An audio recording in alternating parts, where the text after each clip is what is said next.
fazer uma pergunta para a Regina especificamente, e acho que, como você foi a última a falar, emenda mais ou menos com a sua exposição. Porque, na verdade, você tem, eu queria falar dessa cooperativa, uma cooperativa que tem um auxílio do SEBRAE para a microempresa, né? Quer dizer, está dentro de um guarda-chuva de ações, né?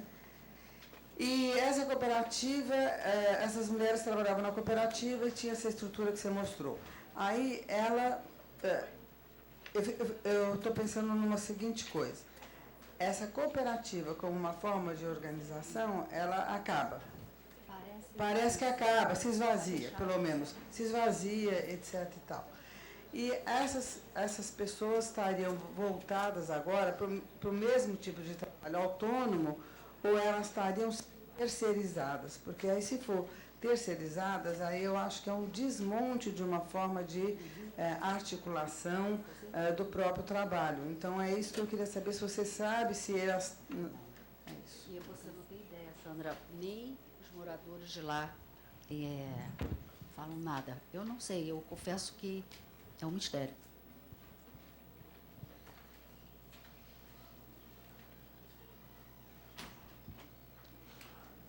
Aqui. Boa noite. Meu nome é Vitor, sou estudante de Geografia na graduação da UFRJ. Eu tentei linkar aqui um pouco dos 3 discursos e refletir um pouco. É um questionamento mesmo. O professor Rui comentou sobre como houve nos anos 70 a questão da fragmentação do coletivo, do proletariado, que começou a surgir o movimento negro, o movimento feminista, que isso foi ficando mais forte. O professor Ivaldo comentou da diversidade dos sujeitos, formadores de pensamento, formadores de opinião.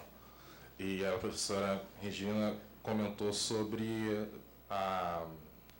as novas formas de relação, principalmente envolvendo a internet e as redes sociais, que ao mesmo tempo que algumas pessoas ficam mais transparentes quanto a forma de se expressar, são mais rígidas, são mais firmes e falam o que querem, algumas outras conseguem ainda, mesmo que sendo uma certa maquiagem, conseguem ainda serem solidárias, entre aspas. Meu questionamento vai para os 3 até. Se vocês acham, considerando essas novas relações, como recuperar a ideia do coletivo, o coletivo dos sujeitos, sem prejudicar os ideais individuais de cada grupo, de cada minoria.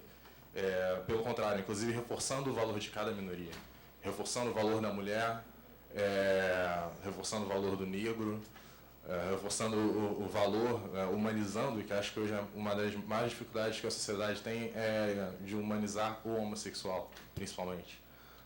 Eu quero saber se vocês conseguem me dar alguma resposta para isso.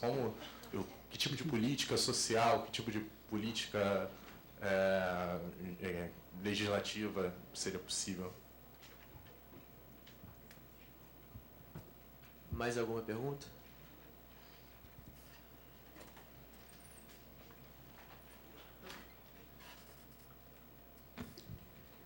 Bom, novamente parabenizando, mais uma mesa muito boa. Eu queria fazer 2 questões. Para o Rui Moreira, eu gostaria que você desse a sua opinião sobre a adoção no período contemporâneo, né, principalmente tendo em vista a melhoria do padrão de consumo de uma parte da sociedade brasileira, da ideia de uma nova classe trabalhadora. Já que você fez referência à expressão no plano conceitual de classe operária, quando caracterizou o período de 1970, ou o período até 1970, e, bom, enfim, descreveu, mostrando essa diversidade de novos sujeitos, mas depois eu fiquei em dúvida se você reafirma a ideia de classe operária ou se aceitaria mesmo novos conceitos para tratar de novas frações na sociedade contemporânea. Para o Ivaldo, você, em uma passagem rápida, usou uma expressão paisagem de má qualidade, paisagem de boa qualidade, e associou a uma experiência de má qualidade ou condições de... você não usou o termo condições de vida, eu estou usando agora porque eu não consegui anotar a expressão que você usou. No momento em que você falou, Evaldo, eu achei que você não estava falando de paisagem, mas de espaço. Será que a gente poderia realmente classificar ou reconhecer uma paisagem de má qualidade ou de boa qualidade? Esse reconhecimento não é ele próprio parte das nossas representações, dos nossos sensos estéticos, né? Da nossa visão segundo nossa condição de classe, de masculino e feminino, de vida urbana ou não? Eu achei que poderia, do jeito que você falou, um pouco rápido, por isso que eu gostaria que você desenvolvesse, até para não ficar, pelo menos para mim, essa impressão, uma certa idealização. Quer dizer, existiria uma boa paisagem e uma má paisagem.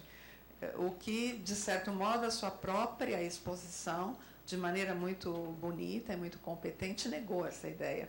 Por isso que incomodou essa frase ali no meio da exposição. Se você pudesse falar um pouquinho, eu agradeceria. Parabéns para a Regina. Teria outras questões, mas, enfim, passar o microfone. Eu acho que é só o Álvaro. Tem outro ali. Sim.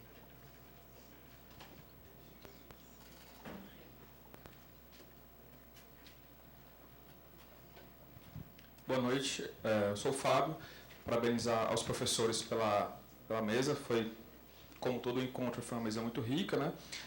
Queria fazer uma pergunta para o Ivaldo, sobre o que ele apresentou, se as tuas pesquisas elas estão elegendo a paisagem como um conceito principal, ou se foi para essa pesquisa que você realizou sobre a moça que eu não recordo o nome, e se é um conceito que você vai elencar, né? Como é que você tem trabalhado, sobretudo porque, como você colocou, a paisagem foi incorporada por outras ciências, outras formas de saber, e a geografia, assim, meio que deixou ela em stand-by.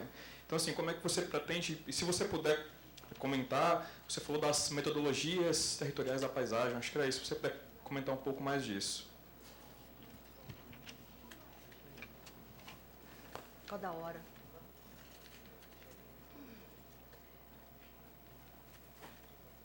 Da pipa.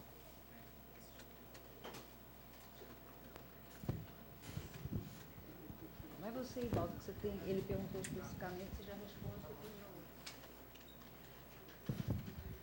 Eu vou ser bastante sucinto, agradeço muitíssimo as perguntas.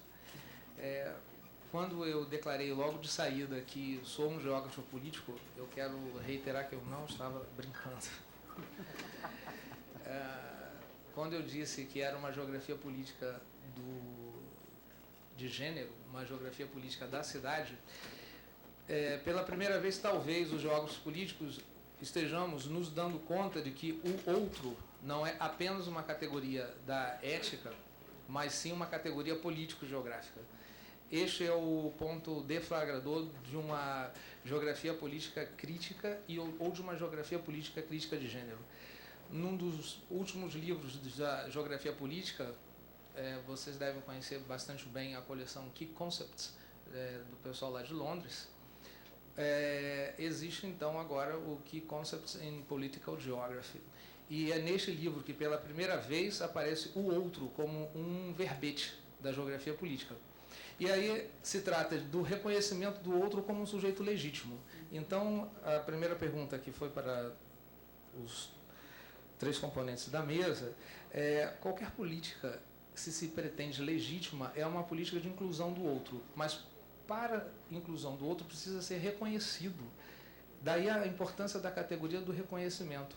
Não é o outro apenas o diferente, mas o diferente que é legitimamente reconhecido como alguém que faz parte do mesmo sistema de direitos que eu faço.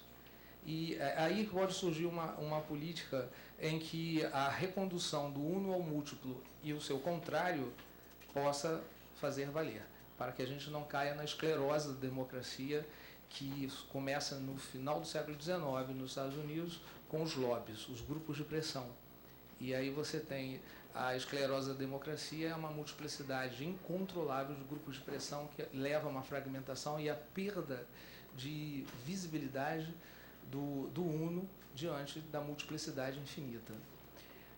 Em relação, eu agradeço, Carminha, a pergunta, porque foi muito rápido, a expressão de um pesquisador que trata da democracia, fundamentalmente, e o que estava ali em jogo não era a paisagem de má qualidade ou de boa qualidade, mas a sua gestão.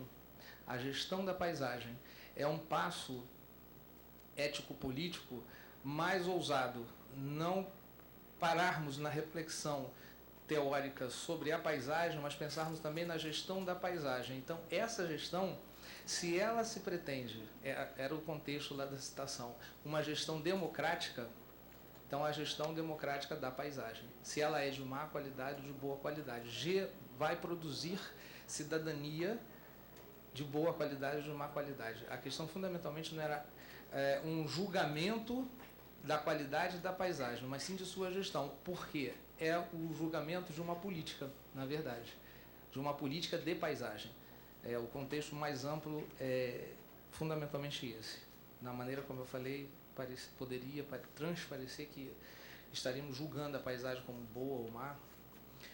E da última pergunta, eu não posso também dissociar a política da ética, quando se fala de geografia política, e o conceito fundamental que me leva a tratar da paisagem é o conceito de justiça territorial.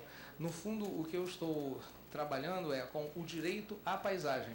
Como eu poderia dizer, o direito à mobilidade, o direito à moradia digna, o direito à educação de qualidade, esse conjunto de direitos, quando eles apresentam uma dimensão territorial, significa dizer, quando eles se configuram como espaço, você tem a aplicação dos princípios da justiça social ao território. Disse então, você está no âmbito da justiça territorial. Foi a partir desse conceito primevo da geografia política e da geografia moral, justiça territorial, que eu chego à paisagem. E chego à paisagem, como tentei sistematizar muito rapidamente no começo, como uma construção social. E eu sempre vou me perguntar, pode ser a paisagem, pode ser a escala. Se é uma construção social, existe uma política para a sua construção. Se existe uma política para a sua construção, existem sujeitos. Então, eu fiz, na verdade, um método regressivo para, a partir da identificação do sujeito como legítimo, quais seriam os discursos que eles portariam. Entendendo que se é sujeito, ele é portador de um discurso. Se é portador de um discurso, isso pode se configurar na paisagem de uma forma ou de outra. De qualquer forma, eu queria só reiterar que, embora a paisagem ela seja abordada por filósofos, por críticos de artes, arquitetos, economistas, geógrafos, vários profissionais, é possível ainda trabalhar com a paisagem como uma interseção de um mundo exterior com um mundo interior. E aí eu fugi completamente da geografia, mas com muita tranquilidade, porque isso é o próprio discurso de poetas, não é?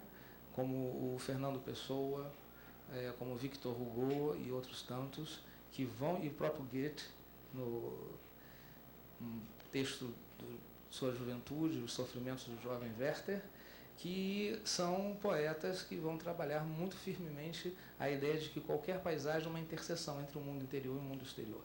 E eu parto também desse princípio, embora de teórico científico não haja um fundamento nisso. A gente poderia continuar, mas acho que o tempo está apertado, né?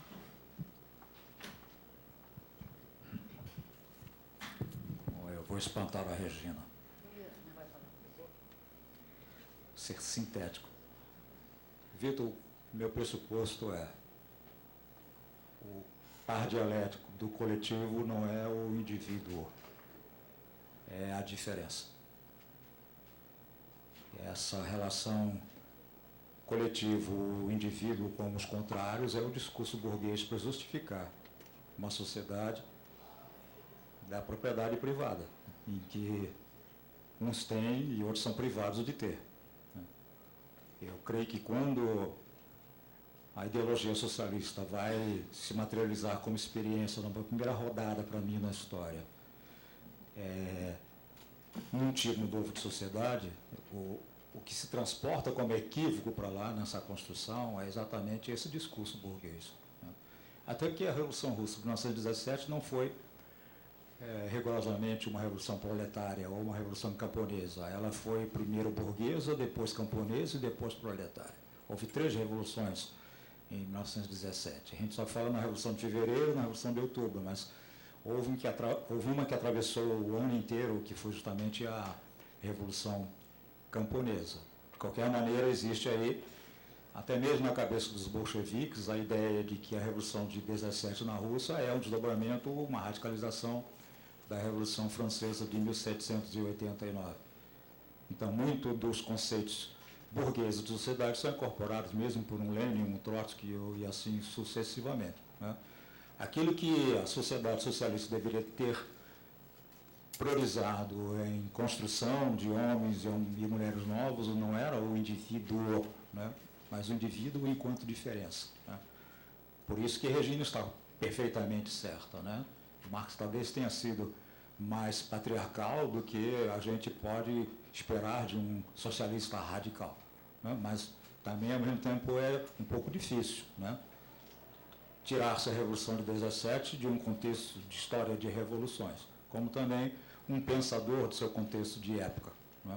De qualquer maneira, então, entrando na questão levantada por Carminha, né? Hoje nós vivemos um contexto diferente, porque a urbanização ela vai trazendo a transparência, justamente porque, pensando como Lefebvre, o urbano não é uma dádiva da burguesia e da Revolução Burguesa, é uma conquista. E a conquista, que é isto urbano, ela vai trazendo junto consigo a diferença, a transparência da diferença. O que nós ainda não alcançamos de compreensão, então a classe operária existe, né? Continua existindo, só que nós viramos todos classe operária. Né? A questão é que a classe operária nunca foi singular, ela sempre foi plural nas suas múltiplas formas. Não é isso? O que talvez a gente não tenha alcançado a compreensão até agora, a guisa de pensar as coisas em termos de diferença, o socialismo como uma sociedade da diferença, né? É que todos nós somos a pluralidade em cada um de nós. Né? Cada trabalhador é ele e ela, é homem e é mulher. Né? E é uma pluralidade que vai para além na questão de gênero, de homem e de mulher. O que existe aí é uma relação com o corpo que é extremamente múltipla e que a gente agora tem que entender desse jeito. Não na forma burguesa, não é? Porque a dialética não é necessariamente duas coisas só, o mundo como duas coisas só. Não é isso? Mas uma multiplicidade que vão se agregando em pares de contradições, pares de opostos. Mas o que existe é o múltiplo, não é? Não existe só o homem e a mulher, existe a pluralidade para além, porque o que existe é a diferença, não é? Porque cada um de nós, ao mesmo tempo, é a geografia do trabalho, é a geografia de gênero, é a geografia étnica, é assim, não é isso? Quer dizer, não existe o negro separado da mulher, separada do homem, separada, e assim, né? O homem é ao mesmo tempo negro e branco e raças distintas, etnias distintas, né? E ao mesmo tempo é trabalhador e é trabalhadora e ao mesmo tempo é homem e mulher. Quer dizer, cada um de nós encarna individualmente, no que nós somos enquanto diferença, a pluralidade que é do múltiplo da dimensão humana. E se nós não pensarmos uma sociedade oposta ao capitalismo nesses termos, vamos continuar repetindo os erros. Os erros das construções que tivemos até agora.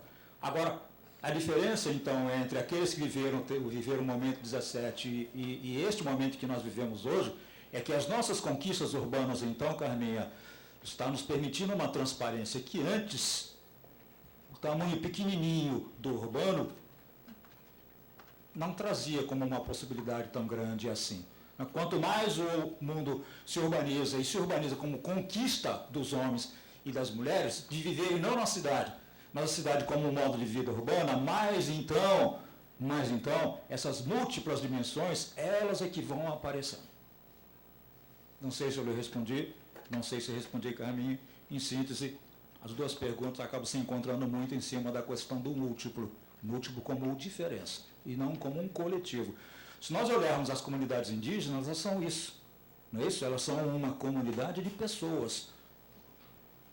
O problema do capitalismo é que ele não nos permite ser pessoas, a mim ser pessoa, me personalizar como pessoa. O capitalismo colocou em cima de mim um monte de rótulos que são próprios do sistema dele, e não da minha condição humana ou da condição humana que eu desejo para mim. Por isso que a Regina está certa, pensar a mulher. A mulher. E não o feminino, o feminismo, e assim sucessivamente. Mas, ao mesmo tempo, nos pensarmos como espécie e como gênero. Esta é a dialética da coisa, justamente. Não é isso? Que são os opostos. Que dão um salto justamente no sentido da síntese. Não é isso? O resto é a maneira como o discurso burguês foi nos colocando o pensar dialético. O oposto é a diferença. O coletivo. Por isso que, normalmente, quando nós falamos de coletivo, pensamos como sinônimo identidade. E a geografia tem cometido esse erro grave o tempo inteiro. Ela nasce na sua história como um discurso da diferença. Depois ela cai na esparrela de virar um discurso da identidade. A identidade regional, a identidade nacional. Mas aí eu estou me repetindo. O discurso burguês penetra no nosso campo de pensamento. Sair dessa é que é o nosso grande desafio. A nossa cabeça hoje pode pensar de um modo muito mais aberto. Porque o urbano nos abriu para esta evidenciação mais clara das coisas.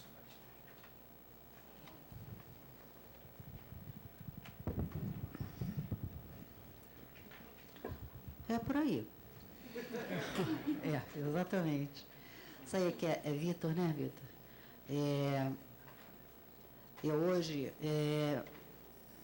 eu me volto mais, por exemplo, eu vejo aquele gráfico de colunas, onde 45% das mulheres negras ou pardas são analfabetas ou não têm o primeiro grau completo. Não posso ver um aumento absurdo, né, de uma década de mulheres que são responsáveis pela casa no sentido completo, né? Não só do cuidar, mas são as gestoras, são os provedores da casa. Quer dizer, isso não é uma questão de mulher, né? Isso é uma questão das condições que, cada vez mais, as profundas desigualdades que a sociedade da gente impõe àqueles que sempre estiveram excluídos, segundo meu amigo João Rua não permite falar exclusão sozinho, precariamente.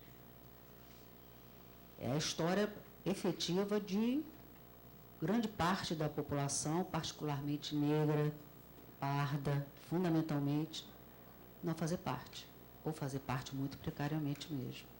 E aí eu não consigo trabalhar esse sujeito, mulher,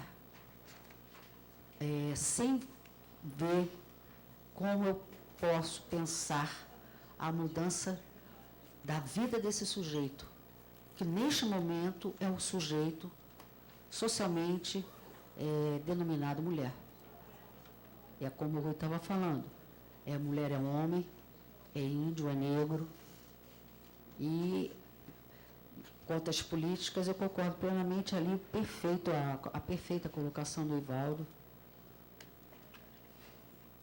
É a garantia exatamente do direito do outro.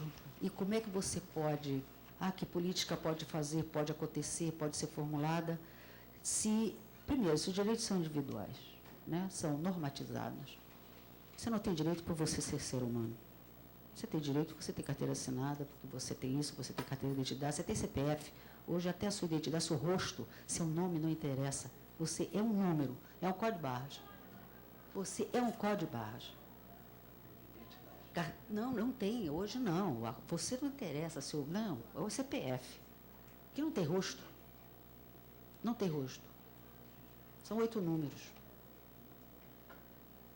É por aí. Gente, chega,